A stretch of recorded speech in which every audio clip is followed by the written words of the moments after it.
Dieu se donne. Alors, il y a quelques semaines, on a lu un article sur un livre qui s'appelle « Comment réussir sa vie du premier coup ». Et l'article recensait des questions très souvent posées sur Google. Quel est le sens de la vie? Comment maigrir? Comment rencontrer le grand amour?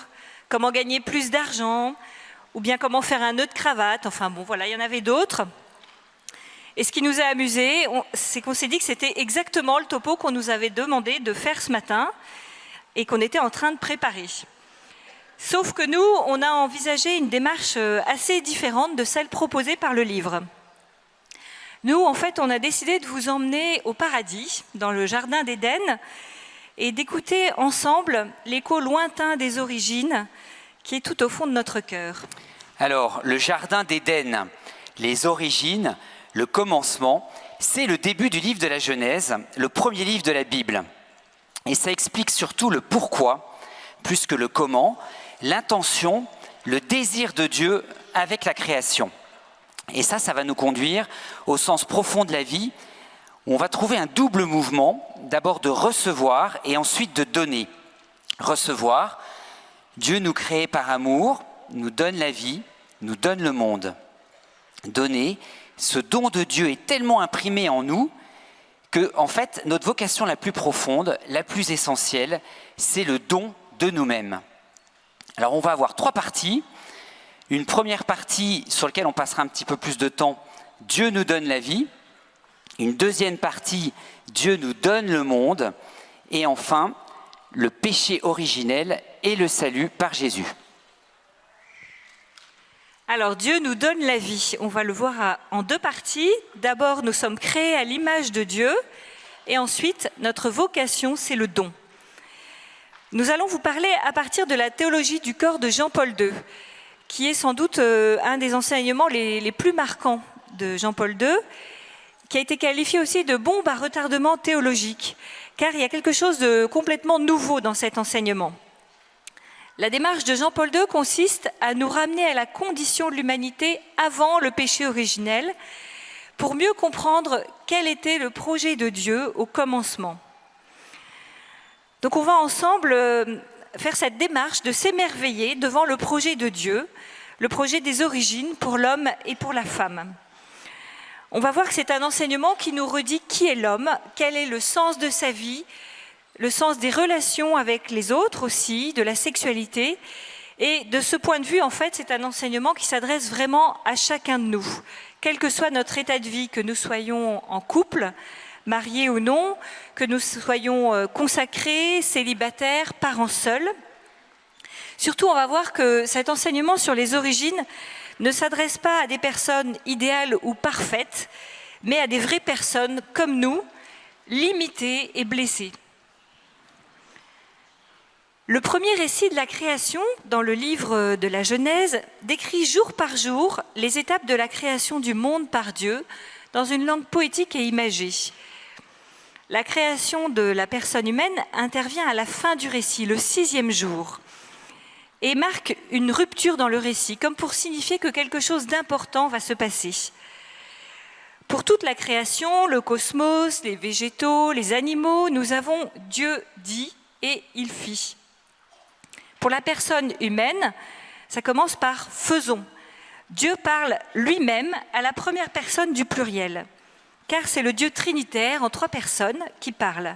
« Faisons l'homme à notre image, comme notre ressemblance ».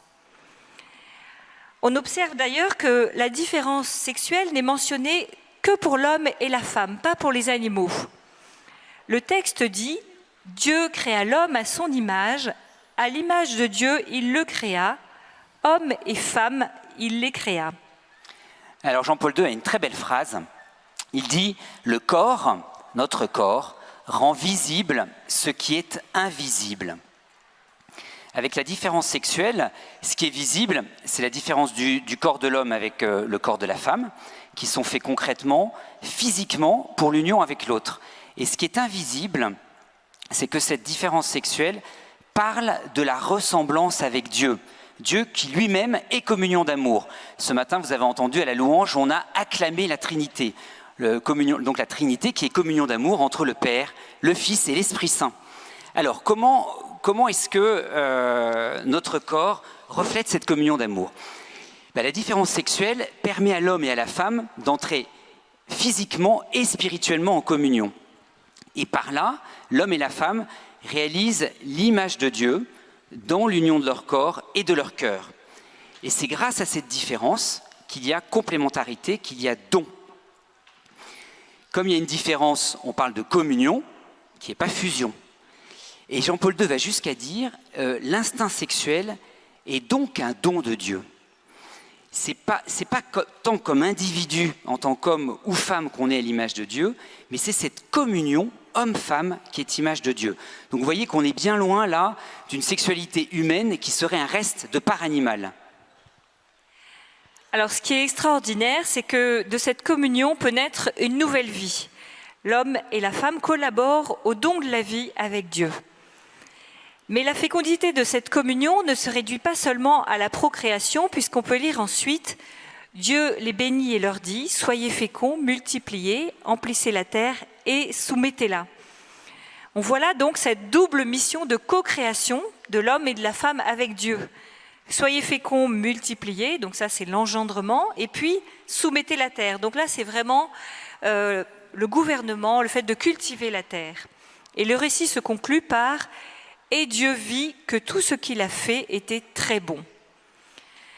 Donc au début de cette session, cette première étape de notre méditation nous permet de nous placer devant Dieu tel que nous sommes et d'accueillir le regard d'amour de Dieu sur nous. Benoît XVI, au début de son pontificat, disait « Chacun de nous est le fruit d'une pensée de Dieu, chacun est voulu, chacun est aimé, chacun est nécessaire ». Maintenant, on va vous proposer un exercice personnel. On vous invite à faire silence dans votre cœur, peut-être aussi à fermer les yeux et à vous recueillir quelques instants. Je m'émerveille de ce que je suis. Je m'émerveille de ce que je suis un homme, de ce que je suis une femme. Je me tourne vers Dieu intérieurement pour accueillir la merveille que je suis à ses yeux. Et je demande à Dieu son regard d'amour sur moi.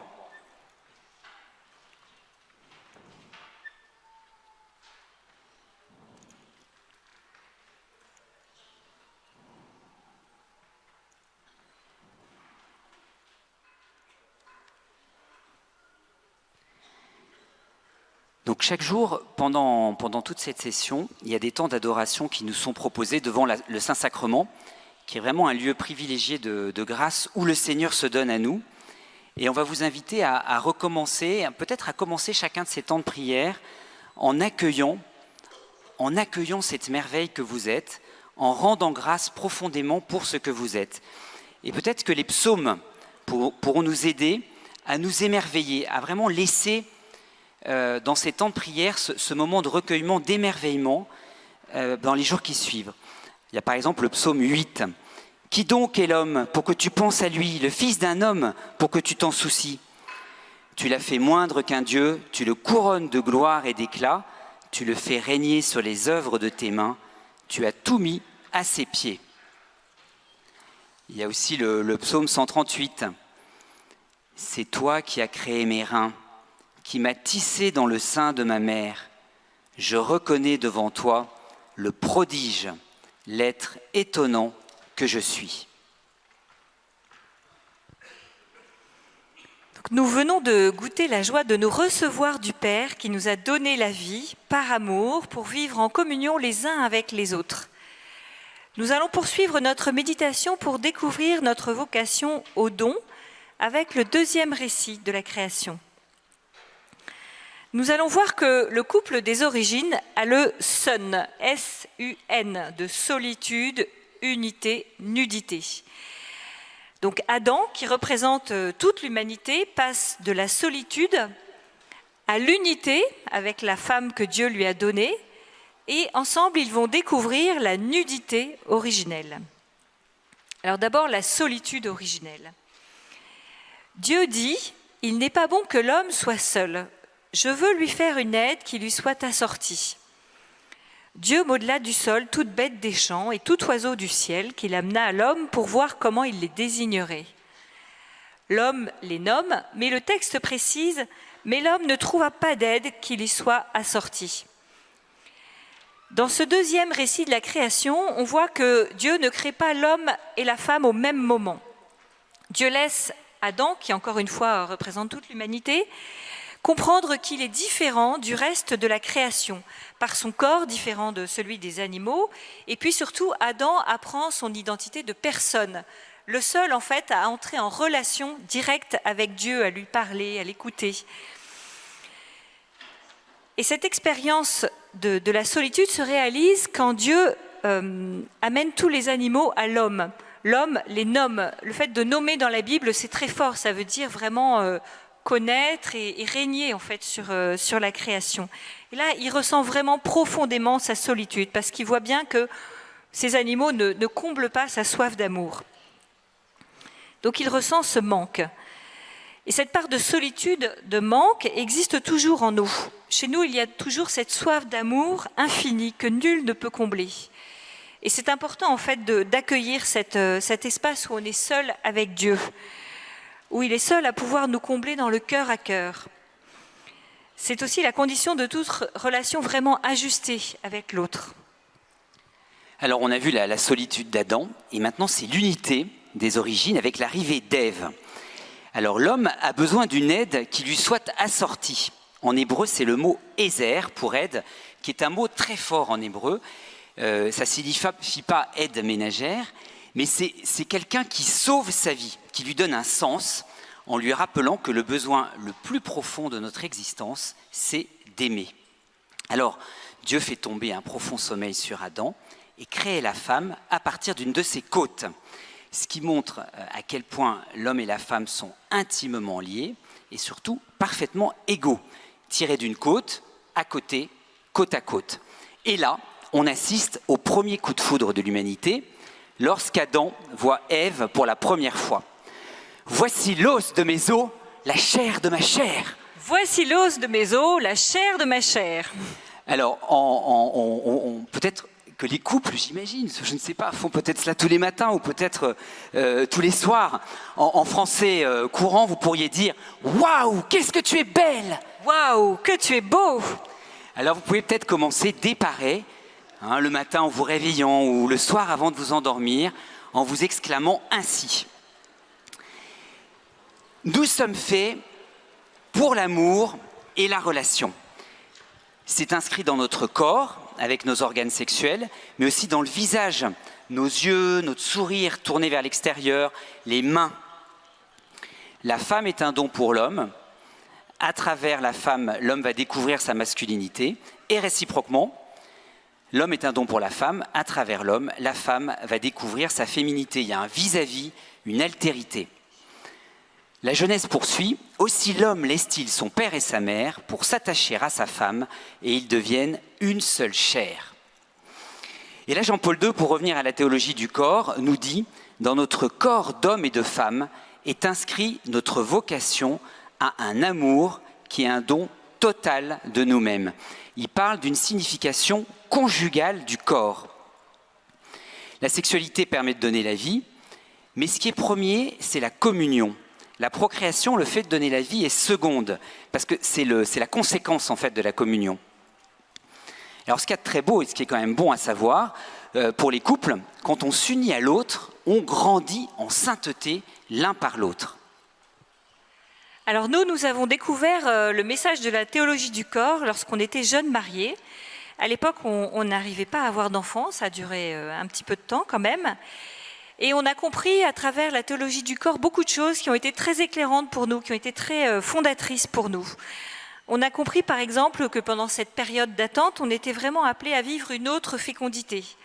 À travers le témoignage de couples qui n'avaient pas d'enfants, on a vraiment compris que la fécondité à laquelle on était appelé, qu'on ait des enfants ou qu'on n'en ait pas d'ailleurs, ne se résumait pas justement à la procréation. Et on a découvert à ce moment-là la joie de vivre la mission en couple, une disponibilité aussi peut-être plus grande pour les autres. Alors qu'on était, autre chose qu'on a découvert, on était un peu focalisé sur nos traitements, les périodes fertiles, voilà, tout ça. Et la médecine s'immisçait un petit peu dans notre vie intime. Et ça a été libérant de nous dire que ce qui primait, c'était vraiment la communion entre nous.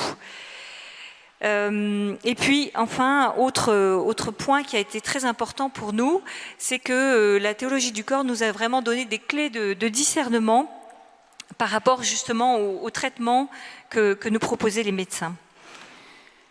Si le mariage a quelque chose d'unique, ce n'est pas le seul moyen de vivre la signification conjugale du corps. On est tous appelés à nous donner aux autres à travers le don que Dieu nous a fait d'être un homme ou d'être une femme, qu'on soit marié, qu'on soit célibataire ou consacré, même si les façons de le vivre vont être différentes. Donc, quelle que soit notre situation, notre âge, notre corps, notre être porte intimement une vocation au don. La sexualité, c'est une part, on sait bien, une part importante, puissante de nous-mêmes, et en même temps, on est plus des êtres relationnels que des êtres sexuels.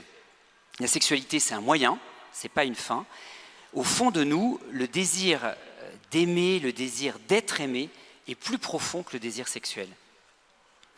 Et cette complémentarité qui est liée à la distinction entre l'homme et la femme, on peut la ressentir dès notre plus jeune âge, en voyant nos parents, dans nos fratries, pour ceux qui ont des frères et sœurs, avec nos amis, nos collègues de travail. Dans l'histoire de l'Église, il y a quelque chose de très beau dans cette fécondité, dans la différence homme-femme. C'est ce qu'on pourrait appeler des duos de saints qui vont vivre une forme d'amitié spirituelle qui a porté un fruit pour l'Église. On pourrait donner énormément d'exemples, mais il y a par exemple Sainte Claire et Saint François d'Assise qui ont rappelé l'importance de la pauvreté. Il y a aussi Saint Vincent de Paul et Sainte Louise de Marillac qui se sont occupés des orphelins. Ici à Paray-le-Monial, c'est Sainte Marguerite Marie et Saint Claude la Colombière qui ont accueilli et permis la diffusion du message du Sacré-Cœur. Plus récemment, c'est Marthe Robin et le Père Finet qui ont contribué au renouveau de l'Église en France avec le lancement des foyers de charité. Voilà, on pourrait multiplier les exemples de duos de saints. Alors après la solitude et l'unité originelle, la nudité originelle. Là, ça devient intéressant, là, non? Dans la Genèse, on peut lire « Or, tous deux étaient nus, l'homme et sa femme, et ils n'avaient pas honte l'un devant l'autre. » Cette nudité sans honte signifie une totale transparence entre le corps et l'intériorité de la personne. Il y a une parfaite liberté entre eux dans cette nudité. Il n'y a pas de barrière ni de difficulté susceptible d'empêcher la communication. La liberté ici, c'est la possibilité de s'abandonner à l'amour de l'autre sans crainte, c'est oser se montrer vulnérable l'un devant l'autre. Il n'y a pas de peur d'être jugé ou considéré comme un objet de jouissance. Alors là aussi, cette liberté, cette vulnérabilité, même si on ne la vit plus, on peut l'approcher quand même. C'est la situation dans laquelle on est en début et en fin de vie, par exemple. On voit bien quand on prend soin des tout petits, des bébés, qu'ils ont un immense besoin de caresses, d'être bercés. Et finalement, c'est ce besoin de tendresse qu'on a jusqu'à notre mort. Dans La joie de l'amour, le pape François dit à quel point la tendresse est importante, à quel point cette expression d'une affection gratuite est nécessaire en couple, en famille, mais pas seulement. Peut-être, je pense que chacun, on peut se remémorer un exemple de sourire, de gestes, de paroles qui très simples, qui tout d'un coup ouvrent des pardons, nous encouragent. Quand on est aussi un peu sans mots par rapport à un deuil, par rapport à une situation de grande souffrance, la seule façon de montrer notre compassion, notre sollicitude, c'est de serrer les personnes qui souffrent dans nos bras. Cette vulnérabilité est particulièrement présente aussi avec les personnes âgées ou malades. Chez les personnes handicapées aussi, on rencontre cette vulnérabilité, cette grâce de simplicité, de spontanéité qui permet d'avoir des relations très vraies, très profondes. L'autre jour, je suis allé voir un de mes amis qui était hospitalisé après un très grave accident. Et il ne pouvait plus parler, il pouvait à peine bouger. Et j'étais frappé donc on a juste eu des échanges de regards. J'étais frappé quand il m'a saisi la main et qu'il me l'a serré très fortement en me caressant la main, ce qu'on n'a pas du tout l'habitude de faire habituellement. J'étais vraiment ému de cette manifestation, cette communication qui était différente à travers la main. Alors, à travers ce qu'on vient d'expliquer, le sun, la solitude, l'unité, la nudité, on comprend que dans notre corps est inscrit notre vocation au don qui exprime la présence de Dieu en nous et qui le manifeste aux autres. Alors, en préparant ce topo, on a pensé à un film qui peut nous permettre de récapituler en quelque sorte, d'une autre manière, notre vocation au don. Ce film, peut-être que certains d'entre vous l'ont vu, ça s'appelle « De toutes nos forces ». C'est un film où on voit une famille, le père, la mère et le fils, et où au départ, tout le monde est un peu seul dans cette famille. Le père est au chômage, il est enfermé dans sa souffrance, il n'arrive plus à communiquer avec sa femme, qui se sent seule aussi parce que leur fils est handicapé et qu'elle a l'impression de porter tout seul cet enfant. Le fils est malheureux parce que ses parents souffrent et parce que lui-même, il a l'impression de ne pas correspondre à l'idéal de fils que son père pourrait avoir. Voilà, chacun est un petit peu isolé, triste. Et puis le fils demande, c'est un adolescent, il a soif d'aventure, demande à son père de courir avec lui une course très difficile qui s'appelle l'Ironman à Nice. C'est un triathlon sur 226 km, donc nage, vélo, course. Voilà, c'est un exploit que son père a déjà fait tout seul et il lui demande de le faire avec lui maintenant, avec son fils. Donc le fils, évidemment, comme c'est un projet un peu fou, le père refuse. Et puis le fils fait une fugue et en fait, il force vraiment son père à rentrer dans ce projet.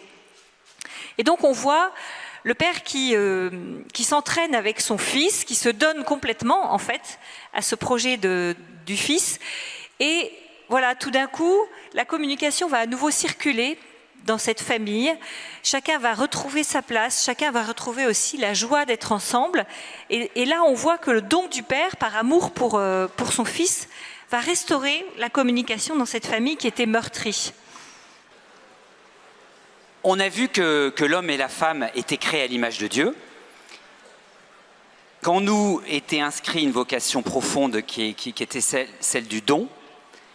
On a également vu que l'homme et la femme étaient le sommet de la création. Et maintenant, nous allons voir que Dieu nous donne le monde. Alors, il y a un très beau texte qui s'appelle Laudato Si. Pour ceux qui ne l'auraient pas lu, on vous invite vraiment à le découvrir, qui a été publié en 2015 par le pape François, qui est une lettre sur la sauvegarde de la maison commune. Et Nicolas Hulot, à ce moment-là, a dit que ce texte était le plus audacieux et le plus fondamental qui soit paru au moment de la COP 21 à Paris. Et ce très beau texte commence par un chant de louange tiré de saint François d'Assise, un chant d'émerveillement.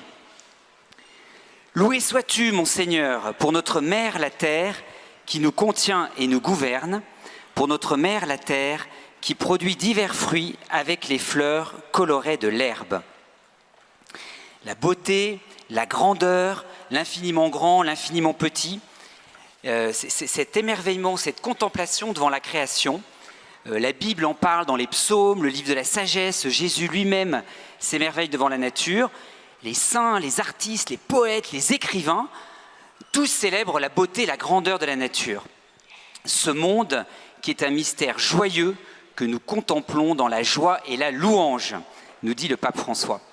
Récemment, en démarrant les vacances, donc j'avais un long temps en ville, dans un univers minéral, et je prends le train, et j'ai vraiment vécu cette joie profonde à travers les vitres du train de revoir la nature tout ensoleillée, si belle, si généreuse.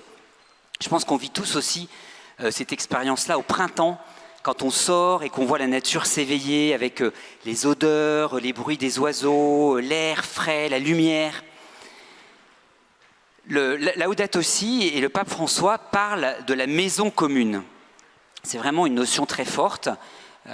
Si on a été créé par un père aimant, un même père, ça signifie qu'on est tous frères et sœurs entre êtres humains. mais ça signifie aussi qu'il y a une certaine parenté, comme une fraternité entre nous et la nature. Saint François d'Assise, on l'a entendu, parle de mère nature, de frère soleil, vous connaissez. Et dans Laudato Si, on parle de la nature comme une sœur. Alors la terre est donnée à l'homme et à la femme dans le livre de la Genèse toujours. Je vous donne toutes les herbes portant semences qui sont sur toute la surface de la terre et tous les arbres qui ont des fruits portant semences. Ce sera votre nourriture. Donc en fait, on comprend dans ce récit de la Genèse que l'homme et la femme sont donnés l'un à l'autre, que les humains sont confiés les uns aux autres, que les créatures entre elles sont dépendantes les unes des autres. Et il y a cette phrase qui récapitule tout ça et qu'on connaît bien du pape François, tout est lié. Quand on observe la nature parle d'elle-même. Certains auteurs disent qu'il y a un ordre, d'autres vont parler d'une grammaire de la création. Le livre de la sagesse nous dit « La grandeur et la beauté des créatures font contempler par analogie leur auteur ». Ce qui est frappant, c'est, on l'a vu, la beauté, la profusion de la nature. Mais ce qui est frappant aussi, c'est que absolument aucune créature, à commencer par nous-mêmes, aucune créature ne se suffit à elle-même. On n'est pas autosuffisant. Un exemple tout à l'heure qui concerne les animaux, qui sont une espèce menacée aujourd'hui en France d'ailleurs, les abeilles. On sait que les abeilles ont besoin du pollen des fleurs, des arbres fruitiers, et réciproquement, les arbres fruitiers ont besoin des abeilles pour la fructification. Alors, quelle est notre responsabilité d'hommes et de femmes face à la nature ? Donc en Genèse 1, on nous dit que c'est de soumettre et de dominer la terre. Alors pas n'importe comment, un peu plus loin, on nous dit que c'est en la cultivant et en la gardant. Il y a vraiment une relation de réciprocité, de responsabilité entre l'être humain et la nature, comme un rôle de jardinier. La terre est un don. Notre ingéniosité, la capacité, l'intelligence de l'homme et de la femme sont aussi un don de Dieu et on va poursuivre la création en donnant, en nous donnant. On est allé voir récemment avec les enfants le dernier Walt Disney, Le Roi Lion. Alors c'est très beau aussi pour la beauté de la nature qui est vraiment magnifiée. Et il y a aussi l'apprentissage de bébé lion, là, du jeune Simba. Et à un moment donné, son père lui explique son futur rôle de roi en lui disant « Comme roi, tu ne dois pas te demander ce que tu peux prendre, mais ce que tu peux offrir. » On nous invite vraiment tous à profiter de ces vacances, de ce temps, pour recommencer à nous émerveiller devant la nature, à prendre ce temps de nous arrêter, de contempler, regarder les feuilles, les arbres, les nuages, l'air, d'accueillir la création telle qu'elle nous a été donnée pour vraiment reprendre conscience de ce cadeau, de ne pas nous habituer de ce cadeau, de cette responsabilité que nous avons. Et c'est sans doute un premier pas, d'ailleurs, pour la conversion écologique que nous propose le pape, que de commencer par nous émerveiller. Alors, on vous propose maintenant un troisième exercice. On a rendu grâce tout à l'heure intérieurement, dans le silence, pour la merveille que nous sommes, comme hommes ou comme femmes. On s'est aussi remémoré une expérience de don qui nous avait marqué. Et maintenant, on va vous inviter à rendre grâce pour la personne qui est à côté de vous. En fait, un frère, une sœur, la personne qui est à côté de vous ce matin, qui, elle ou lui aussi, est une merveille et à qui Dieu a donné la vie et son amour. Et vous allez pouvoir dire à cette personne « Béni soit Dieu qui t'a donné la vie et qui fait de toi mon frère, ma sœur. Béni soit Dieu qui t'a donné la vie et qui fait de toi mon frère, ma sœur. » Donc vous vous tournez vers vos voisins.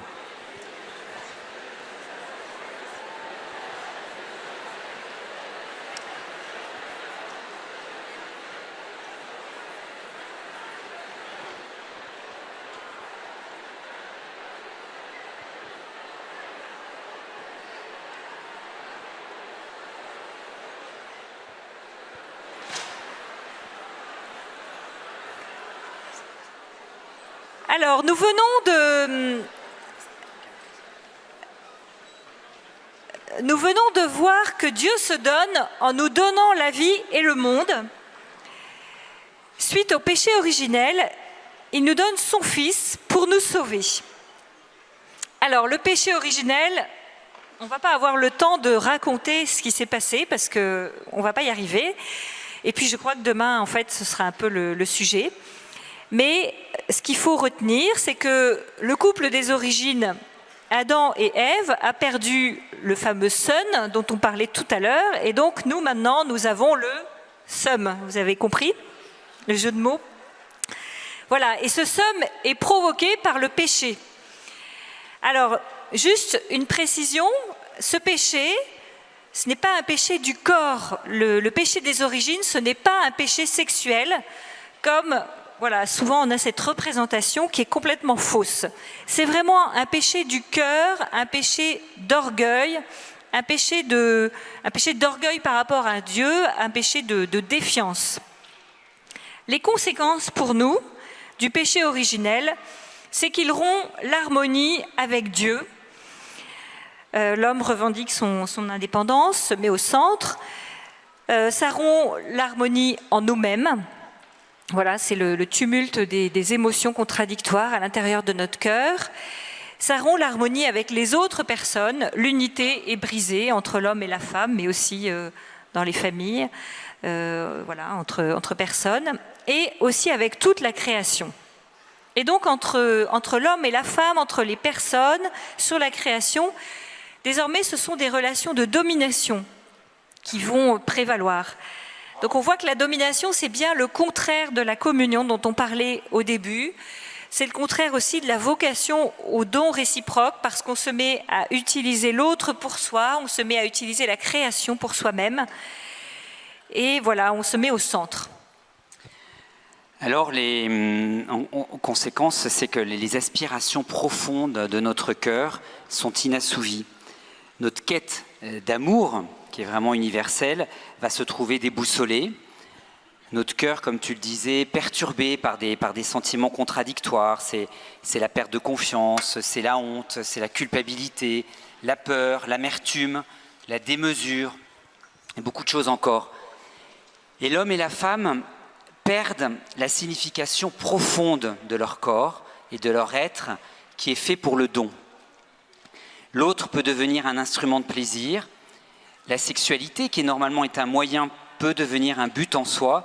Et on va avoir parfois une déconnexion entre l'amour et la sexualité. C'est particulièrement visible aujourd'hui avec le fléau de la pornographie.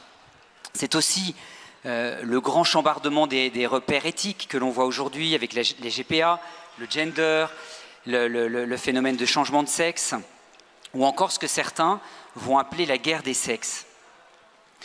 Et ça, c'est très ancien, ce sont les guerres en général, c'est aussi les crises économiques, et c'est aussi aujourd'hui, de façon peut-être encore plus visible, la crise écologique. Et Laudato Si lance un SOS très fort à ce sujet, en analysant les causes, les conséquences de cette crise écologique, et notamment la surexploitation des ressources, l'accaparement des richesses des uns par rapport aux autres, avec une terre qui n'est plus un don à cultiver, mais quelque chose à posséder, à capter pour soi. Et les premières victimes, qui sont les plus pauvres, et de plus en plus on en prend conscience, les générations futures. Alors, avec le péché, dans la Genèse, en réponse à cela, dès le péché des origines, Dieu part immédiatement à la recherche de la personne humaine. Adam, où es-tu ? Et là, c'est l'histoire du salut qui commence à travers toute la Bible, tout l'Ancien Testament, et qui va aboutir à Jésus, Dieu qui nous donne son Fils. Jésus, vous savez, en hébreu, Yeshua, ça signifie Dieu sauve. Et Dieu va nous sauver en se donnant, et en se donnant jusqu'au bout, en se donnant dans son corps, en mourant sur la croix. Et aujourd'hui, il continue de se donner dans les sacrements, notamment l'Eucharistie, le corps et le sang du Christ, et le sacrement de réconciliation, dont il sera question dans le topo de demain. Et on vous invite vraiment à Parelmonial particulièrement, à puiser dans ce don du Seigneur, dans l'Eucharistie et la confession. Et Jésus donc nous sauve, il vient nous relever, et entre autres, il vient restaurer notre vocation première au don. Et à la suite de Jésus, une multitude de personnes de bonne volonté à travers le monde, les chrétiens, les saints, vont à leur tour apprendre à donner leur vie. Il y a cet exemple qu'on aime beaucoup, qui est celui de Maximilien Kolbe, qui, vous savez, à Auschwitz, dans ce camp de concentration, a donné sa vie en échange d'un père de famille juif. Et le don de sa vie a vraiment été un signe d'espérance, de lumière pour des centaines de personnes dans cet enfer qu'était Auschwitz. Et quand on visite aujourd'hui ce lieu, le bunker de la mort, la cellule où est mort Maximilien Kolbe, c'est vraiment un lieu particulier d'espérance, de lumière dans cet enfer. Et Maximilien Kolbe qui disait « Seul l'amour est créateur », ce don ultime de sa vie a été préparé par toute sa vie d'avant, par tout ce don qu'il a fait à Auschwitz a été préparé par la multitude de dons quotidiens qu'il a fait avant. Les exemples de saints connus ou inconnus sont infinis sur le don. Voilà. Et puis il y a aussi tous ces dons quotidiens que nous faisons et qui nous font grandir en sainteté, dans ce que le pape François appelle la classe moyenne de la sainteté. Alors peut-être que vous avez déjà ressenti ça quand on va à l'enterrement d'une personne très âgée. Nous, on a vécu ça au moment de l'enterrement de nos grands-mères ou moi plus récemment d'un oncle.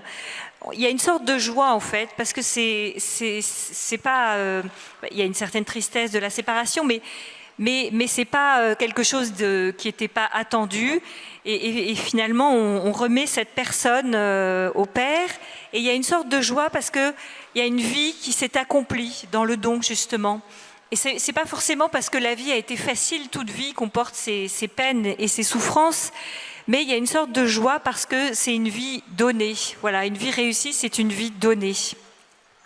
Et donc là, récemment, j'ai vécu ça avec un de mes oncles, qui était très, très serviable, qui faisait partie du conseil municipal de sa commune, qui s'occupait des enterrements dans sa paroisse. Et ce qui nous a beaucoup touchés au début de l'été, c'est qu'on a appris que l'école de son village allait porter le nom de cet oncle, un peu comme un hommage rendu par sa commune à ce qu'il avait donné pour ce village. Voilà, et donc ça, je pense que tous les autres topos de la session vont le redire. On est tous appelés à nous donner. Parfois, certains ont une vocation plus extraordinaire, mais on est tous appelés à se donner. Et donc, en fait, à être le signe dans ces dons petits et grands du quotidien, de l'amour de Dieu pour les autres, là où nous sommes. Frères et sœurs, on vous propose maintenant de conclure sur une forme de prière qu'on va dire ensemble. Le psaume 115 nous dit « Comment rendrai-je grâce au Seigneur pour tout le bien qu'il m'a fait ?» Seigneur, nous avons tout reçu de toi. Tu nous as créés par amour et pour l'amour. Tu nous as donné un corps qui rend visible que nous ne nous suffisons pas à nous-mêmes, parce que nous sommes faits pour le don et la communion. Tu nous donnes le monde, une création si belle et si vulnérable. Avec le péché, celui des origines et le nôtre aujourd'hui, cette harmonie est rompue dans nos relations avec toi, avec les autres et avec la nature. L'écho lointain des origines demeure dans notre cœur et nous conduit à désirer et rechercher l'harmonie originelle. En réponse au péché, tu nous as donné ton Fils Jésus, qui nous a donné sa vie sur la croix. À sa suite, l'Église nous offre le salut par ta parole et les sacrements. Ici, à Paray-le-Monial, pendant ces quelques jours, dans ce lieu béni où tu as révélé ton cœur, nous t'en supplions, Seigneur, donne-nous de découvrir ou de redécouvrir la joie de nous recevoir de toi. Donne-nous d'apprendre à te remercier pour ce que nous sommes, chacun, à te remercier pour notre prochain, à te remercier pour la nature, pour la création. viens restaurer la vocation au don que tu as inscrite si profondément en nous, pour qu'avec toi, nous participions au salut du monde. Amen.